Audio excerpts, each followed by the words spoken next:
안녕하세요. 저는 올해 57살 남자이고 동해안에서 횟집을 운영하고 있습니다.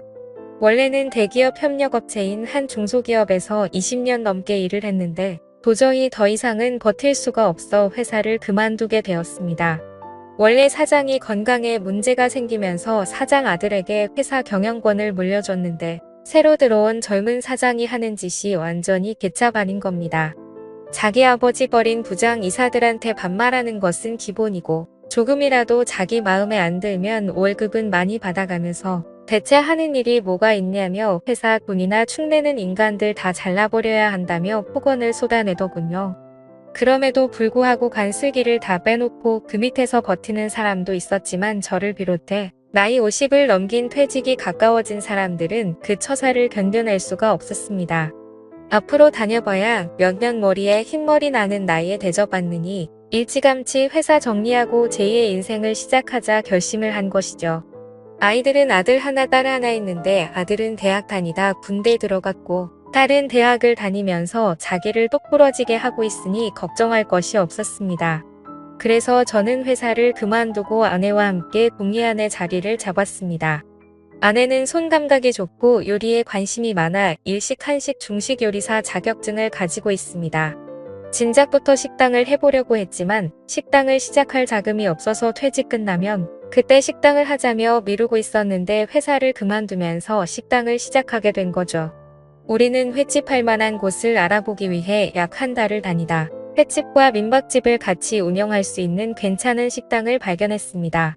차도로 쪽이라 오다 가다 접근하기도 좋고 건물은 지은 지 16년 정도 된 것이지만 철근과 콘크리트로 워낙 튼튼하게 지은 집이라 외벽만 잘 정리하면 말끔하게 단장하기는 어렵지 않을 것 같았습니다. 게다가 주차장으로 이용 가능한 넓은 마당이 있고 바닷가까지 걸어서 3분 거리에 있다 보니 민박을 운영하기에도 최고의 장소였지요. 우리 부부는 여기가 우리 자리라고 생각하고 퇴직금에 살고 있던 집까지 처분해서 4억 6천을 주고 횟집을 매매했습니다. 횟집을 말끔하게 손보고 민박집과 횟집을 홍보할 사이트도 개설했지요. 블로그와 SNS를 통해서 횟집과 민박집 홍보도 하고 온라인 예약도 받으며 횟집과 민박집을 운영해 나갔습니다. 처음에는 우리 두 사람이 일을 하다가 새벽 경매며 식당 운영이며 두 사람으로는 역부족이라 주방에서 설거지도 해주시고 음식도 도와주시는 60대 아주머니 한 분을 고용해서 식당을 운영해 나갔습니다. 횟집은 엄청 호황은 아니었지만 드라이브 코스로 좋은 곳에 위치해서 계절을 타지 않고 손님이 꾸준히 찾았습니다. 저는 저대로 아내는 아내대로 바빴고 기덥고 가게세 없이 하는 장사이다 보니 미치는 장사는 아니었습니다. 우리가 부지런히 움직이는 만큼 매출도 늘어나니 일하는 재미도 있었지요. 돈도 다시 모이기 시작했습니다. 아내는 원래 사람한테 부침성이 있고 사업 수완이 좋아 한 번 온 손님들도 단골로 만들 줄 알고 주변 사람들과도 얼마 지나지 않아 친해져서 사람들을 만나면 얼마 지나지 않아 서로 언니 동생 하는 사이가 되더군요. 그렇게 4년 무난하게 잘 지냈습니다. 그런데 호사다마라고 하더니 좋은 일에는 꼭 막아 끼더군요. 50 후반에 인생 풀리고 우리 부부 노년 행복하게 잘 지내나 했는데 아내가 제 뒤통수를 칠 줄은 꿈에도 생각 못했습니다. 아내가 동해안으로 이사 온 지 3년 만에 동네 아주머니들이랑 친하게 지내면서 개모임을 하더군요. 한 달에 돈 20만 원씩 내서 1년에 한 번씩 돌아가면서 돈을 받는 걸로 5명이 개를 시작했습니다. 원래는 개주가 따로 있었는데 개주를 하던 아주머니가 나이가 많아 병원 다닐 일이 많아지고 다른데 신경 쓸 겨를이 없어지자 아내가 개주 자리를 물려받아 개주를 하게 되었지요. 개모임을 하는 사람들은 서로 마음도 잘 맞는지 가끔 모여서 술도 한잔하고 봄에는 같이 꽃놀이도 가곤 하더라고요. 우리 식당에 와서 밥을 먹기도 하고요. 그래서 특별한 예약 손님이 없으면 아내는 사람들 만나서 스트레스 푼다며 약속을 잡아서 나가고 일 정리는 주방 아주머니하고 제가 했습니다. 그런데 아내의 외출이 꽤 잦았습니다. 어떤 날은 모임이 있다고 나가고 어떤 날은 돈을 거들러 나간다 하고 저녁이 되면 손님 빠지기 무섭게 밖으로 나가더라고요. 무슨 재미난 약속이라도 잡아놓았는지 일을 하면서도 손님들 언제 빠지나 눈이 빠지게 기다리면서 시계 한 번 쳐다보고 손님 한 번 쳐다보고 나가고 싶어서 안달이나 있었습니다. 그런데 한 번 나가도 길어야 2시간이라 크게 신경 쓰지 않았습니다. 그냥 바람 쐬러 다녀오나 보다 생각했지요. 그런데 어느 날 아내가 나가고 바로 손님 4명이 왔습니다. 아내가 없으면 해를 뗄 사람이 없어 저는 아내한테 바로 전화를 했지요. 그런데 아무리 전화를 해도 전화를 안 받는 겁니다. 그래서 손님들한테 너무 죄송하다며 오늘 주방에서 일하는 사람이 일찍 나갔다고 다음에 오시거나 아니면 한 종류로 드시라고 했지요. 그랬더니 그냥 해물탕으로 해달라고 하셔서 주방 아주머니한테 해물탕을 달라고 말씀드리고 저는 계속 아내한테 전화를 걸어봤습니다. 그런데 한참 동안 전화를 받지 않더니 20통도 넘게 했을 때 그제야 아내가 전화를 받더라고요. 저는 순간 너무 짜증이 나서 손님 왔는데 뭐 하는 거냐며 왜 전화도 안 받냐고 소리를 쳤더니 아내가 어쩔 줄을 몰라 하면서 지금 간다며 30분 후에 도착했더라고요. 그때 와봐야 이미 손님들은 탕 먹고 있었고 급한 불은 다 끈 다음이었지요. 저는 주방 아주머니 고생하셨다고 먼저 가시라고 하고 아내하고 늦게까지 정리하고 집으로 왔습니다. 제가 도대체 뭐 한다고 전화 오는 줄도 몰랐냐면서 전화는 왜 안 받았냐고 하니 언니 동생들하고 수다 떨다 전화를 진동으로 해놔서 몰랐다고 다음에는 전화 잘 받겠다고 하더군요. 그래서 저는 한 번만 더 이런 식으로 하면 앞으로 개모임이고 뭐고 아무데도 못 갈 줄 알라면서 단단히 일러두었지요. 아내는 알겠다고 다음부터는 전화 꼭 받겠다고 하더군요. 그리고 며칠 잠잠하더니 그 다음 주 아내는 한동안 동생하고 언니를 못 봤다고 잠깐 보고 와도 되겠냐고 하더라고요. 그래서 저는 그때 한마디 한 것 때문에 내 눈치 보는 것이 미안해서 나갔다 오라고 했죠. 하루 종일 일한다고 힘들었으니 스트레스 풀고 오라고요. 그런데 그 다음 날 아내하고 개모임을 하는 아주머니 한 분이 식구들하고 저녁을 먹는다고 우리 식당에 왔습니다. 그리고는 아내를 보자마자 요새 식당이 엄청 바쁜가 봐 얼굴 보기가 힘드네. 하기사 얼굴 보는 게 뭐 대수야 식당 잘 되는 것 같아서 나도 좋네. 하더라고요. 그랬더니 아내가 제 눈치를 보면서 대답도 제대로 못하고 그냥 그렇지. 뭐 말을 얼버무리더니 뭐 먹을 거냐면서 말을 돌리더라고요. 저는 이상하다 싶었지요. 어제 분명히 개모임 갔다 온다고 했는데 개모임에 같이 하는 사람이 얼굴 본 지 오래됐다니요. 무슨 착오가 있는 건가 싶어 밤에 아내에게 어제 모임에 안 나갔냐고 물었지요. 그랬더니 아내가 그러더라고요. 당연히 갔었지. 그런데 저 언니가 늦게 와서 나를 못 봐서 그래. 나는 당신 기다릴까봐 일찍 나왔지. 그래서 그러는 거야. 그때까지만 해도 저는 아내 말을 믿었습니다. 그런데 그 다음 날 아내가 오늘 식당에 손님도 일찍 떨어졌으니 또 나갔다 오겠다고 하더라고요. 그래서 어디를 또 나가냐고 하니 오늘은 오랜만에 여자들끼리 모여서 노래방에 가기로 했다나요. 그래서 알겠다며 보냈는데 아내가 나가자 식당에서 일하는 아주머니가 혼잣말로 찝찝해. 나는 저렇게 성실하게 식당에 붙어서 일하는데 저렇게 틈만 나면 나가니 소문이 나지 않나. 어쩌려고 저러는 건지. 아니 굴뚝에 연기 나랴. 하여튼 말세다 말세. 하시는 겁니다. 그래서 제가 무슨 소문이 났어요?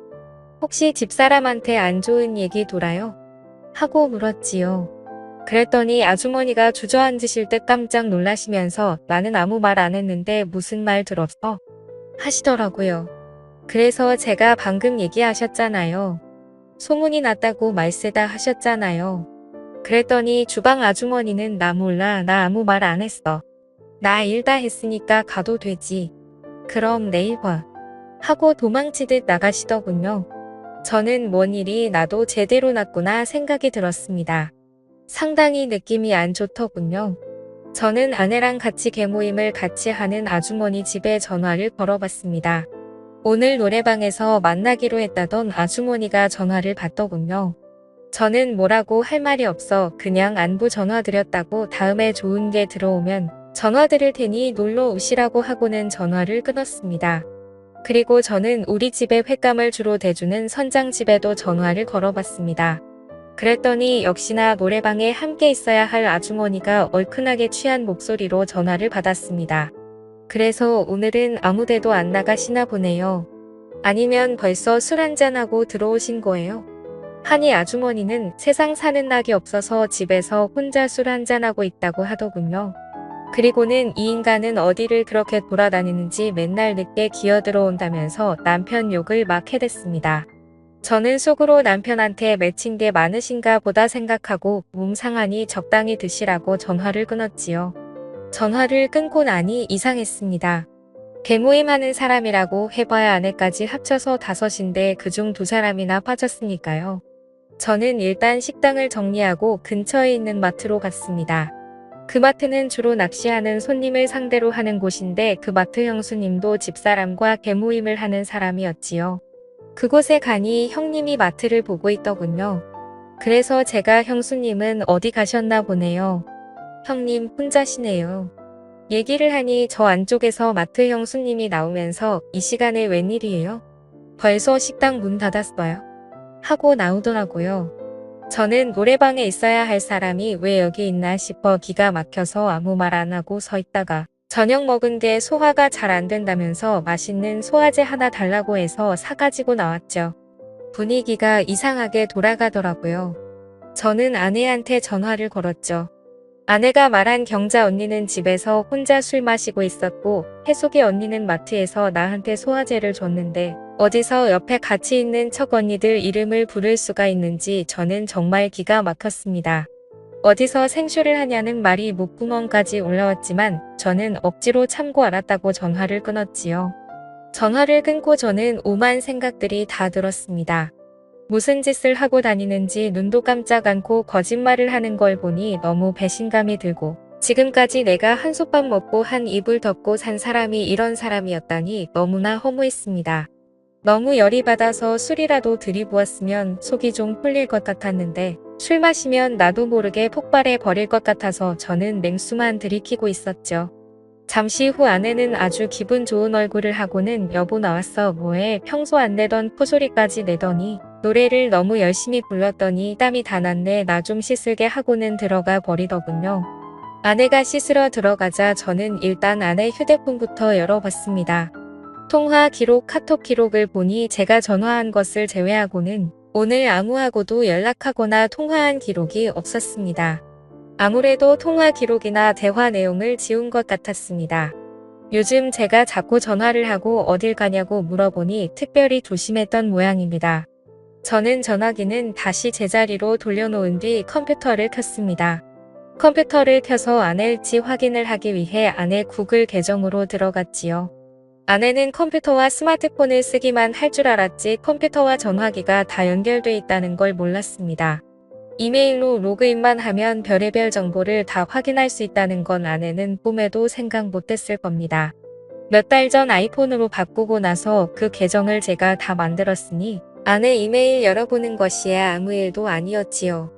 저는 아내 이메일을 열어 아내 전화기에 등록되어 있는 전화번호를 먼저 살펴봤습니다.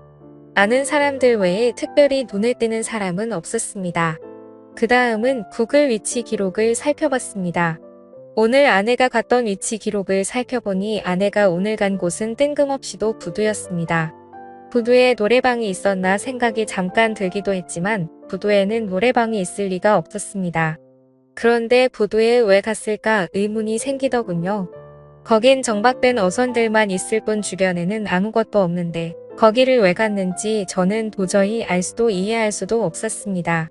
저는 너무 이상하다 생각하며 다른 기록들도 살펴봤지요. 그 결과 아내가 외출한다고 나갈 때마다 부두로 갔었고 그곳에서 한두 시간 머물렀다는 것을 확인할 수 있었습니다.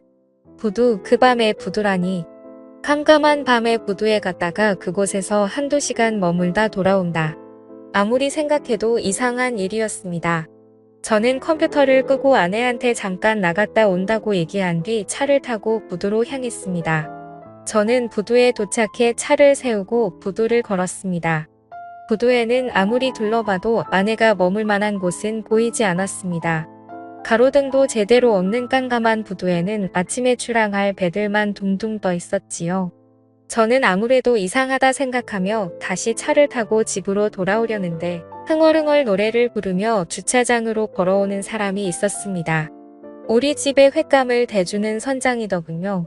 저는 내려서 선장에게 인사를 할까 하다가 그만두었습니다. 괜히 제가 이 밤에 부두를 서성거렸다는 소리가 내 귀에 들어가면 안 되니까요. 저는 선장이 떠나고 난 뒤 차를 몰고 집으로 돌아왔고 집에 들어오니 아내는 벌써 골아떨어져 있더군요. 저는 그날 밤 한숨도 못 잤습니다. 왜 아내가 부두에 그렇게 자주 갔는지, 왜 거기서 머물다 왔는지 머리가 너무 복잡했습니다. 저는 다음 날 잠도 못 잔 얼굴로 여느 때와 다름없이 새벽 경매장으로 나갔다가 잠시 한숨 자고 다시 식당으로 나갔습니다. 아내는 열심히 일을 하고 있더군요. 그날은 약속 없이 집으로 들어왔고 그 다음 날 아내는 또 언니들하고 약속 있다면서 나갔습니다. 아내가 나간 후 저는 컴퓨터를 켜서 아내의 위치 이동을 확인했습니다. 아니나 다를까 아내는 또 부두로 향하더군요. 저는 택시를 불러서 타고 부두로 향했습니다. 부두 주차장에는 우리 차가 주차돼 있었습니다. 택시에서 내린 저는 어디서 인기척이라도 들리는지 귀를 쫑긋 세우고 불빛도 없는 부두를 조심조심 걸었습니다. 그날은 유난히 바람도 많이 불고 파도도 세서 아무리 귀를 기울여도 다른 소리가 잘 들리지 않았습니다. 아무것도 확인하지 못한 저는 부두 끝까지 걸어갔다가 다시 천천히 걸어서 왔습니다. 우리 차가 부두 주차장에 있으니 아내도 분명 이 근처에 있을 거라 확신이 들었으니까요. 그리고 잠시 후 부두 가운데쯤 정박되어 있는 배에서 희미한 불빛이 새어나오는 것을 발견했습니다. 그 배를 보니 우리 집에 횟감을 대주는 선장의 배더군요. 저는 순간 불길한 느낌이 들면서 가슴이 쿡 내려앉는 것 같았습니다. 저는 출렁이는 배를 조심조심 올라탔습니다. 그리고 희미한 불빛이 새어나오는 선장실의 안을 들여다보니 선장실간이 침대에서 선장과 아내가 뜨거운 시간을 보내고 있더군요. 저는 순간 눈이 뒤집혔습니다. 눈에 보이는 게 없더군요. 선장실 문을 열어보니 문이 안에서 잠겨 있었습니다. 저는 문 열라고 소리치면서 문을 두드렸습니다. 그랬더니 안에서 그제야 제가 온 걸 확인한 두 사람은 놀라서 어쩔 줄 몰라 하고 있더군요. 저는 계속 소리를 치며 선장실 문을 두드렸습니다. 그랬더니 선장은 옷을 대충 챙겨 입고는 열라는 문은 안 열고 제가 서 있는 쪽 반대쪽 문을 열고 도망가는 겁니다. 그래서 저는 옆에 있는 그물을 들고 선장이 있는 쪽으로 그물을 던져서 선장을 그물에 가두어 버렸습니다. 지금까지 고기 잡느라 그물을 던져 본 적은 있어도 그물에 걸려 본 적은 없으니 어떻게 빠져나와야 하는지도 몰라 버둥거리고만 있더군요. 그 뒤에서 아내는 어쩔 줄 몰라 하며 여보 여보 소리만 반복하고 있었습니다. 옷도 제대로 못 챙겨 입고 어쩔 줄 몰라서 서 있는 모습을 보아도 기가 막혀서 어디서 딴짓하고 누구 보고 여보라고 하냐고 네가 제정신이냐고 평생 처음으로 아내한테 쌍욕을 내뱉었죠. 저는 저 정신 나간 인간을 어찌할까 하다가 아무리 욕을 해도 분이 안 풀리길래 아내한테도 그물을 던져 아내도 그물에 가둬버렸습니다. 둘 다 그물에 걸리니 빠져나오려고 난리도 아니더군요. 저는 바로 선장 부인한테 전화를 했습니다. 두 인간이 이 밤에 배 안에서 난리를 치다가 나한테 딱 걸려서 둘 다 그물에 가둬놨으니 끌고 가든지 새벽 경매에 넘겨버리든지 알아서 하라고요. 얼마 안 있어 선장 부인은 마트 아는 형님네 차를 얻어 타고 셋이 함께 부두로 달려왔더군요. 선장 부인은 둘이 갇혀있는 모습을 보니 그 자리에 털썩 주저앉아 땅을 치고 울더니 어디서 고기 퍼는 플라스틱 삽을 가지고 와서 네가 인간이야. 내가 온갖 고생해서 배 사줬더니 이제는 하다 배에서 이런 짓을 해. 바람난 게 한두 번도 아니고 이게 몇 번째야. 네가 인간이야? 네가 인간이냐고 악을 쓰면서 그물에 갇혀있는 선장을 패버리더라고요. 옆에서 보고 있던 마트 형님은 형수님 진정하라고 말리며 말로 하라고 하고 저한테는 와서 일단 그물부터 풀어주고 집에 가서 말로 하라고 하더군요. 그 옆에서 선장 형수님은 인간도 아니라면서 그물에 묶어서 바다에 던져버려야 된다며 계속 악을 쓰고 있더군요. 마트 형님은 계속 우리 두 사람을 달랬고 그러는 중에 마트 형수님은 그물을 잘라서 두 사람을 그물에서 빼내주었습니다. 그물에서 나온 두 사람은 고개만 톡 숙이고 말도 못하고 있더군요. 마트 형님은 일단 자기 차에 다 타라며 우리를 마트 형님 봉고에 태우고 선장 내에는 선장의 집에 우리 내에는 우리 집에 바래다 주고 갔습니다. 말로 하라고 신신당부를 하면서요. 집에 온 아내는 손이 발이 되도록 빌더군요. 저는 아내가 그러고 있는 꼴도 보기 싫어서 양동이에 물을 받아와서는 얹어버리고 양동이로 얼굴을 덮어버렸습니다. 자신도 얼굴을 내보일 낯이 없는지 양동이를 뒤집어 쓰고 울면서 제발 한 번만 용서해달라고, 한 번만 용서해주면 시키는 대로 다 하겠다고 하더군요. 그래서 조용히 끝내자고 했지요. 너 같은 거랑 더 이상은 못 살겠다고요. 조용히 아내와 이혼하고 위자료 청구하지 않는 대신 지금까지 네가 나한테 받아갔던 돈을 비롯해서 네 명의로 되어 있는 것들 다 내 앞으로 해놓으라고 했습니다. 그리고 내가 가지고 있는 재산 그 어느 것도 받지 않겠다고 각서를 쓰고 조용히 동해안을 떠나라고, 그러면 애들한테 이렇게 추한 얘기까지는 안 하겠다고 했지요. 그랬더니 아내는 자신이 했던 짓이 애들 귀에 들어가는 건 무서웠는지 시키는 대로 하겠다며 다 정리를 한 뒤 아내는 동해안을 떠나 차용집으로 갔습니다. 며칠 뒤 선장 내외를 만났는데 선장은 부인한테 꽤나 두들겨 맞았는지 얼굴에 멍이 들어 있었습니다. 저는 애들도 있으니 조용히 끝내기로 했다며 전후 사정을 얘기했고 형수님은 어떻게 하실 거냐고 물었지요.